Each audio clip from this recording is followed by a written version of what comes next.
नमस्कार दोस्तों, आज हम स्टार्ट करेंगे गाउस लॉ। गाउस लॉ क्या है, कहाँ से आया, क्यों स्टार्ट हुआ, क्या ऐसी मजबूरी थी कि सिलेबस में गाउस लॉ दिया गया।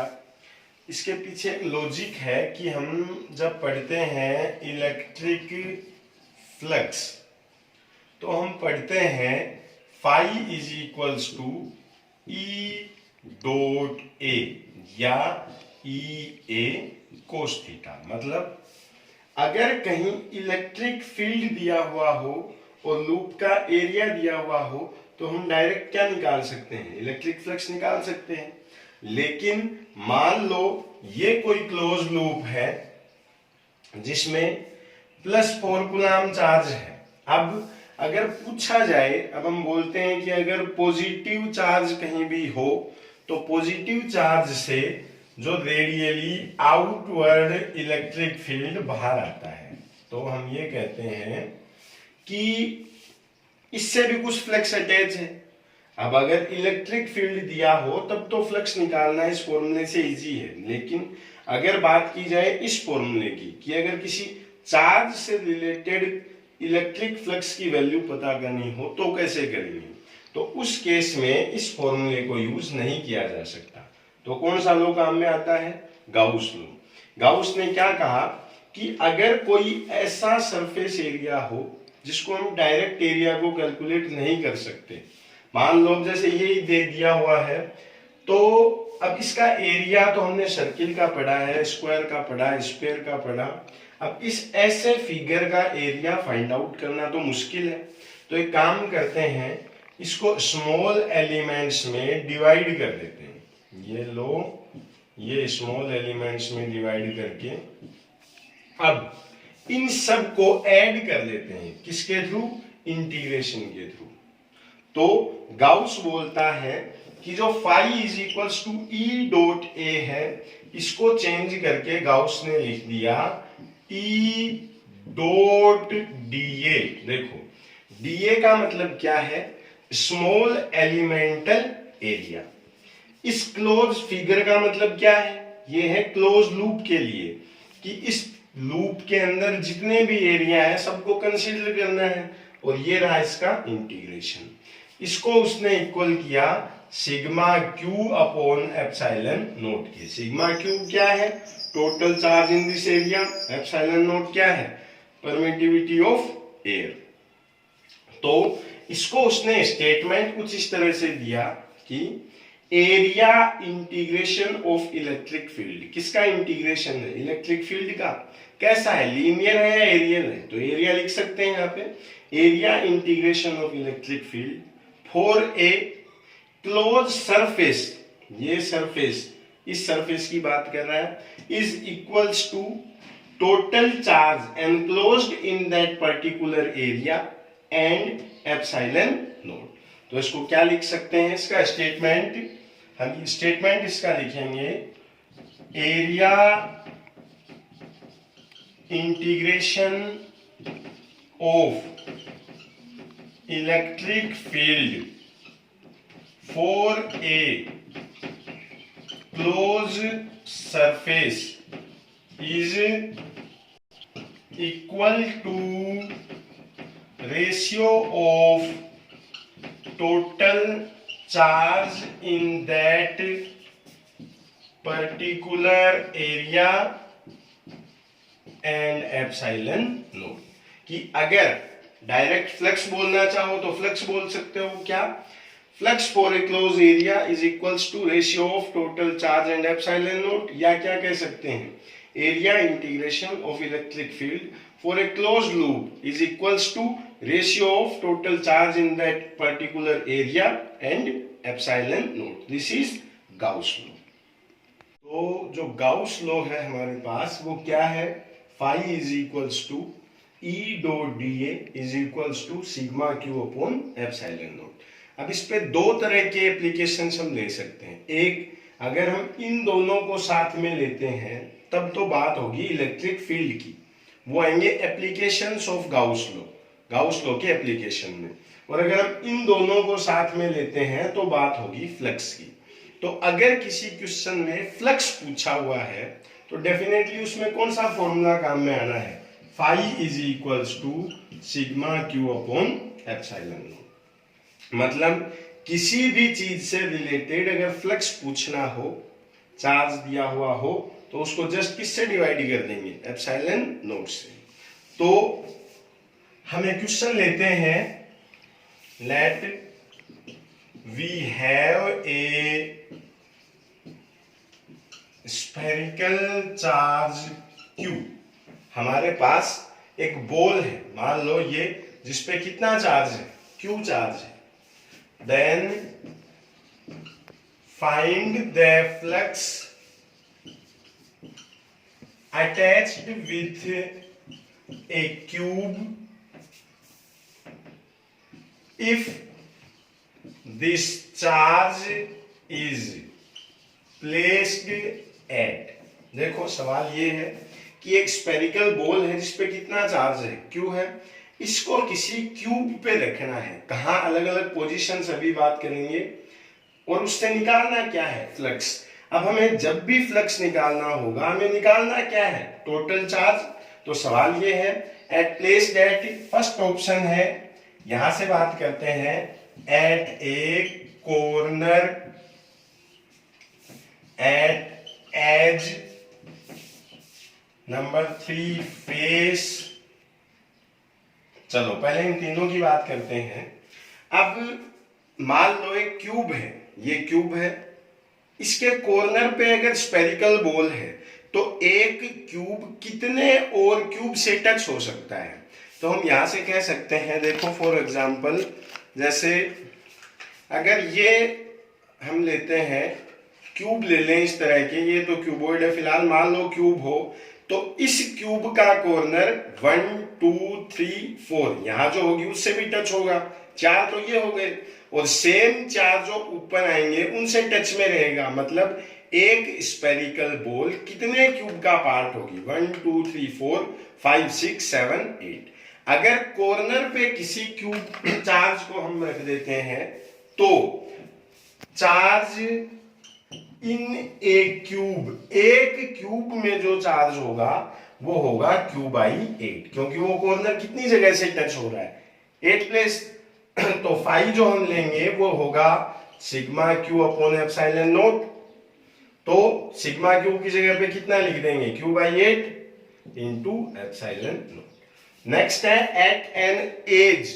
अगर एज पे हम रखते हैं, तो देखो इस एज पे अगर कोई चार्ज रखा हो, तो ये एज जो ये है, ये एक तो इस पास वाले से टच है, यूं ऊपर वाले से इसका कोई लेना देना नहीं है, नीचे वाले से नहीं है, लेकिन जो इसके यहां आएंगे इस तरह से, एक यहां पर और फोर्थ यहां पर, एक एज जो है वो 4 क्यूब का पार्ट होगी। मतलब अगर हम एज पे किसी चार्ज को रखते हैं, तो हम कह सकते हैं चार्ज इन ए क्यूब, इस बार कितना होगा, Q बाई 4।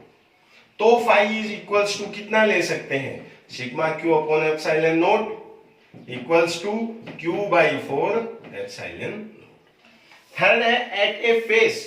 मान लो ये क्यूब है, इसके फेस पे यहां कोई बॉल रखी हुई है। अब एक क्यूब तो इसके ऊपर आएगा यहां, नहीं तो ये फेस इधर कहीं टच है, न इधर टच है, न पीछे टच है, ये सिर्फ इस एक फेस पे टच है। ये क्यूब था, ये सिर्फ यहां टच है। मतलब अगर फेस के ऊपर रख दिया जाए, तो चार्ज इन ए क्यूब, एक क्यूब में कितना होगा, Q by 2।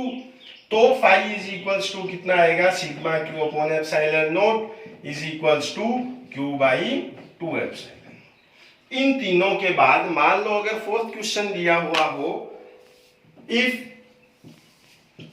Q is placed at centre, अगर सेंटर के अंदर हो तो ये क्यूब है, चार्ज बीच में है। अब ये किसी दूसरे क्यूब में पार्टिसिपेट नहीं करेगा, पूरा चार्ज अगर अंदर हो तो इसको क्या लिखेंगे, phi is equals to just Q by epsilon not.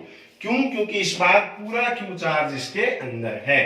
इसी में एक क्वेश्चन आता है, मान लो इस फोर्थ क्वेश्चन को आगे लेके चलते हैं। If Q is at centre then find flux associated with one face. देखो टोटल फ्लक्स कितना है इसका, phi is equals to Q upon epsilon naught. Total कितने फेस होते हैं, मान लो ये क्यूब हो 1 2 3 4 5 6, तो टोटल फेस कितने हैं, 6 है। तो पहले लिखेंगे नेट फ्लक्स कितना है, phi is equals to Q by epsilon naught. अब अगर वन फेस के लिए पूछता है, फॉर वन फेस, तो इसी को क्या लिख देंगे, क्यू 6 से डिवाइड करेंगे तो आएगा क्यू बाई 6 एप्सिलॉन नॉट। इसी फॉर्मूले और क्यूब पे बेस्ड एक क्वेश्चन एनसीईआरटी में दिया हुआ है। वो क्या दे रखा है, उसमें दिया है let we have a square of side a. हमारे पास एक स्क्वायर है, ये रहा, जिसकी हर साइड कितनी है, a. A Q charge is placed at a by 2 height. एक Q charge a by 2 height पे है। कहां है, at a by 2 height from centre of square. इस सेंटर के स्क्वायर से a बाई 2 हाइट पे क्यू चार्ज है। तो then find the net flux associated with this shape. तो इससे कितना फ्लक्स अटैच्ड है। देखो एक दूसरा क्वेश्चन हम देखते हैं कि मान लो एक क्यूब है, यूं मान सकते हो, यूं भी मान सकते हो। अब यहां कोई क्यू चार्ज है, देखना जो ये नीचे का फेस है, इस क्यूब की हाइट कितनी होगी, a। तो सेंटर से बीच में हाइट कितनी आएगी सेंटर की, a बाई 2। ये क्वेश्चन और ये क्वेश्चन सेम है, सिर्फ कंफ्यूजन क्रिएट करने के लिए इसको क्यूब नहीं बोल के स्क्वायर शेप बोल दिया गया है। क्वेश्चन वही था जो हमने लास्ट में पढ़ा। क्या पढ़ा था हमने, that find net flux for one face. एक फेस के लिए कितना पढ़ा था हमने, Q by 6 epsilon not. Same question है, लेकिन अब की बार कह नहीं रखा है कि क्यूब है। हमें इमेजिन करना है कि ये स्क्वायर शेप है, मतलब ये क्यूब का नीचे का पार्ट है, और इससे a बाई 2 हाइट पे कोई चार्ज है, तो कितना फ्लक्स होगा, q अपॉन 6 एप्सिलॉन नॉट। इसी फॉर्मूले पे बेस्ड एक बार और भी एक क्वेश्चन आया है, that we have a wire of linear charge density of 6 coulomb per centimetre. मतलब हमारे पास एक वायर है जिसके 1 सेंटीमीटर पे कितना चार्ज है, 6 कूलम है। This wire have infinite length. कितनी लेंथ है इसकी, infinite. Then find flux for 1 metre wire. तो 1 मीटर के वायर के लिए फ्लक्स निकालो for 1 metre wire which is enclosed by a cylindrical surface. हमारे पास एक वायर है, ये रहा, कितनी लेंथ है इसकी, इनफाइनाइट। 1 मीटर के लिए एक सिलेंड्रिकल पोर्शन है इसका, जिसने इसको एनक्लोज किया हुआ है। अब इस पे चार्ज है, देखिए 1 मीटर कितना सेंटीमीटर होगा इसमें, 100 सेंटीमीटर। 1 सेंटीमीटर पे कितना चार्ज दिया हुआ था, 6 कूलम। तो जो चार्ज होगा वो कितना होगा, 6 इंटू 100, 600 कूलम चार्ज आ गया। अगर इससे रिलेटेड फ्लक्स पूछता है तो फॉर्मूला क्या है, phi is equals to sigma Q by epsilon naught. Sigma Q की जगह पे कितना लिख देंगे, 600 अपॉन एप्सिलॉन नॉट। अगर किसी क्वेश्चन में इस 6 कूलम पर सेंटीमीटर को चेंज भी कर दिया जाए तो करना क्या है, जस्ट टोटल चार्ज कैलकुलेट करेंगे उस लेंथ के लिए और उसको किससे डिवाइड कर देंगे, एप्सिलॉन नॉट से।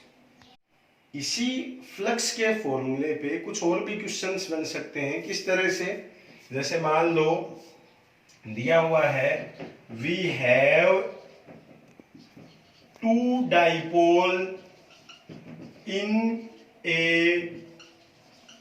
Circular loop. क्या है, हमारे पास एक सर्कुलर लूप है जिसमें कितने डाइपोल हैं, each dipole have plus minus 8 coulomb charge placed at 2 centimetre. मतलब ये प्लस 8 कूलम है, ये माइनस 8 है, ये प्लस 8 है, ये माइनस 8 है।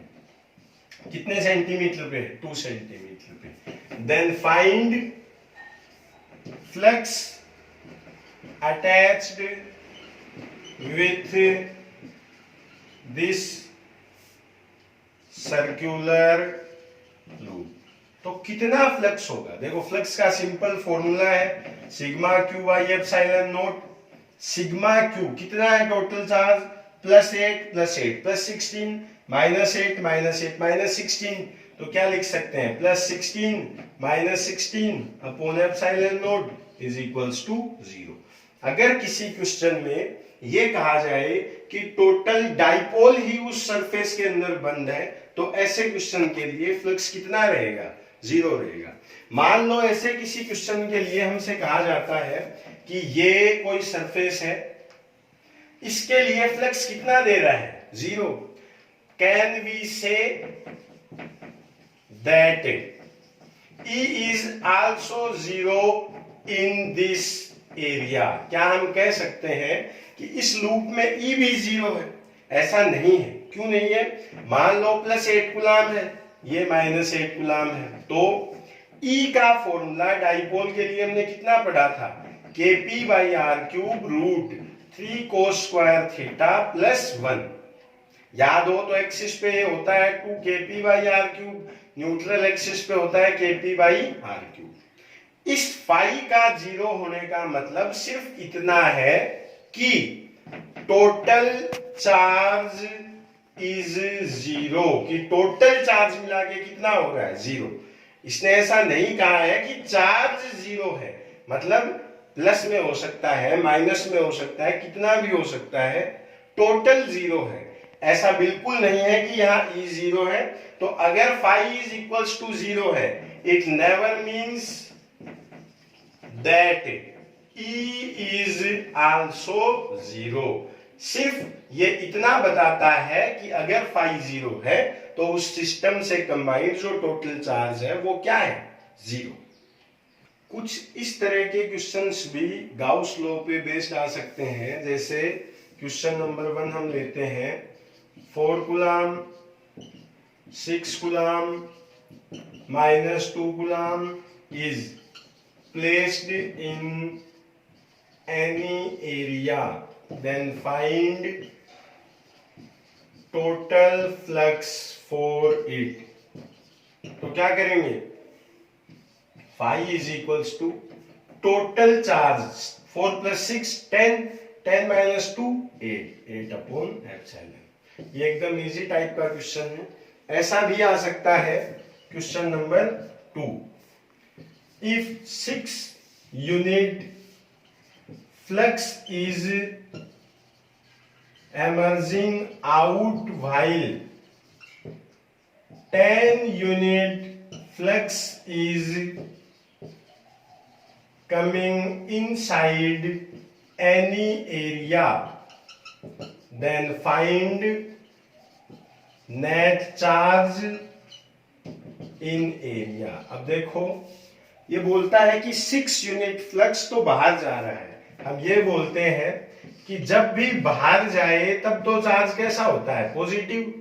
मतलब जो फ्लक्स पॉजिटिव है वो कितना है +6 and 10 unit flux is coming inside. जो फ्लक्स या फील्ड अंदर आए वो कैसा होता है नेगेटिव, तो ये कैसा है -10।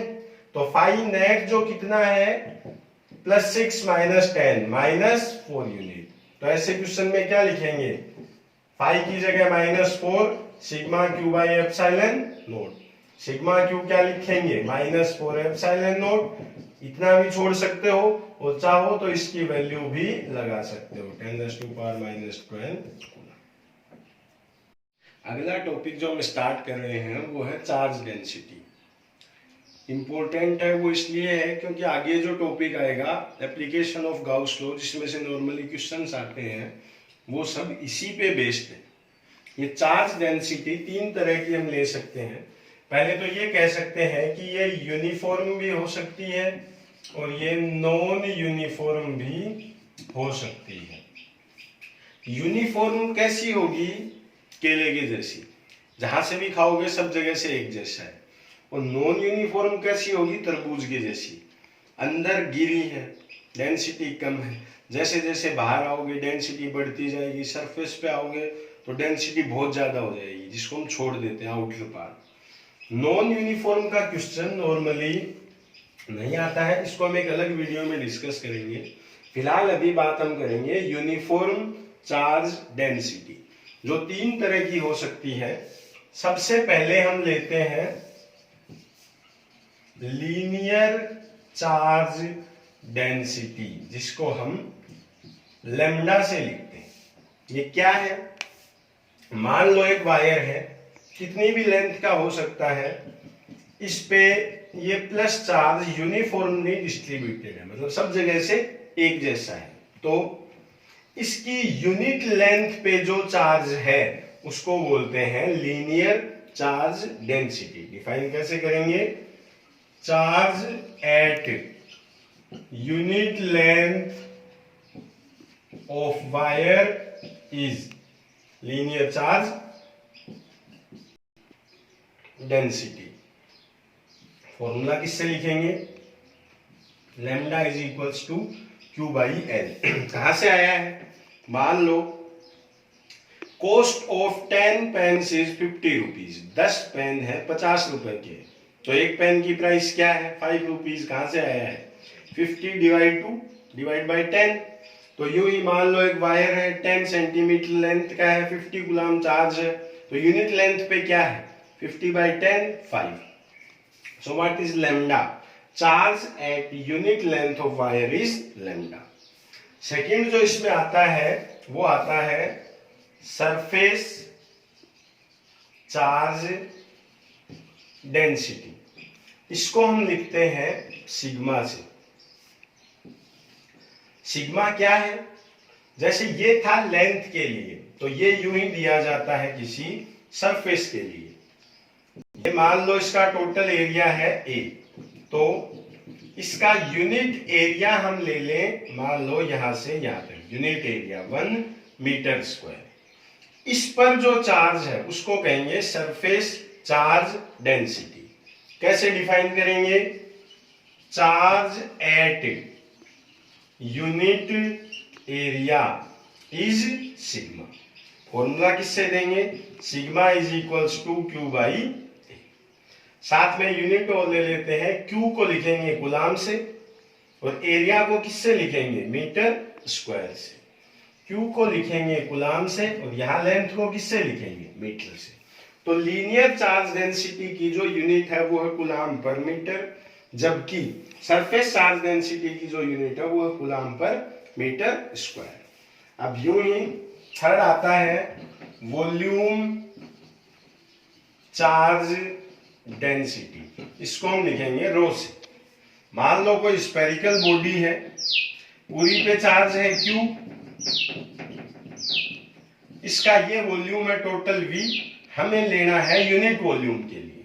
तो जिस तरह वहां लेंथ के केस में था, यहां एरिया के केस में है, तो यहां किसके केस में लेंगे, वॉल्यूम के केस में। तो क्या कहेंगे, charge at unit volume is rho. Formula क्या लिखेंगे? Q अपॉन V, Q को कूलाम से और V को मीटर क्यूब से। Lambda is linear charge density, sigma is surface charge density and rho is volume charge density. अगले video में हम पढ़ेंगे एप्लीकेशंस ऑफ गाउस लॉ। उसमें ये तीनों काम में आएंगे। किस तरह से किसी वायर के लिए इलेक्ट्रिक फील्ड निकाल सकते हैं, किस तरह से किसी एरिया के लिए निकाल सकते हैं, किस तरह से किसी स्फेरिकल बॉल के लिए, वो कंडक्टिंग हो या नॉन कंडक्टिंग हो, किस तरह से इलेक्ट्रिक फील्ड निकाल सकते हैं, ये हम पढ़ेंगे एप्लीकेशंस ऑफ गाउस लॉ में। थैंक्स।